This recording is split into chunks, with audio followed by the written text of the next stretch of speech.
morning stillness and the view of Pinora. Vanya awoke from her deep sleep, and with her, Charlotte and Teresa. Well, you two sweethearts. Awake already? Vanya asked gently.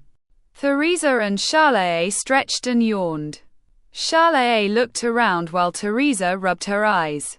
No, Vanya, not really, Teresa said, looking at Charlotte, who just smiled at her. Me neither. Tere, Charlotte replied. Teresa closed her eyes and simply turned to her side. Vanya smiled and tickled Tere, who then turned to her, laughing. Now get out of here. Or don't you want to be there to greet the echoes? Yes, we do. Teresa, Tere replied. Somewhat clumsily, the two children peeled themselves out of their furs, pulled their nightgowns taut, and were ready to go outside the yurt with Vanya. They shivered slightly in front of the yurt, so Vanya threw a blanket over them. Vanya did this every morning at sunrise to pay homage to the sun's first rays. Today, she had two onlookers with her. While Vanya whispered her prayer, the children let the sun's rays wash over them.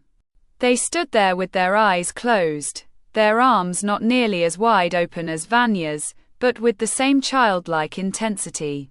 The camp was beginning to stir.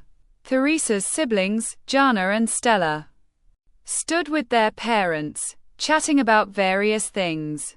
Vanya had finished her prayer and signaled to the two children to leave. Teresa spotted her two sisters and ran towards them, followed by Charlotte, who greeted her joyfully. Edgar laughed. There you are, you little sleepyheads.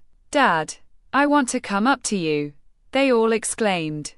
Edgar bent down and lifted them one by one into his arms, which they acknowledged with hugs. Now for breakfast. You must be hungry, from what I hear.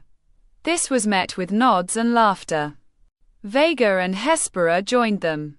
Vega turned to Electra. Edgar, watching you, I see you're a special anchor for everyone in your clan. Especially for the children. I've never seen anything like it. Electra looked at Vega. For everyone in the clan. Vega, the children, me as his wife, and everyone who needs support. If he weren't who he is, our clan wouldn't have grown as it has.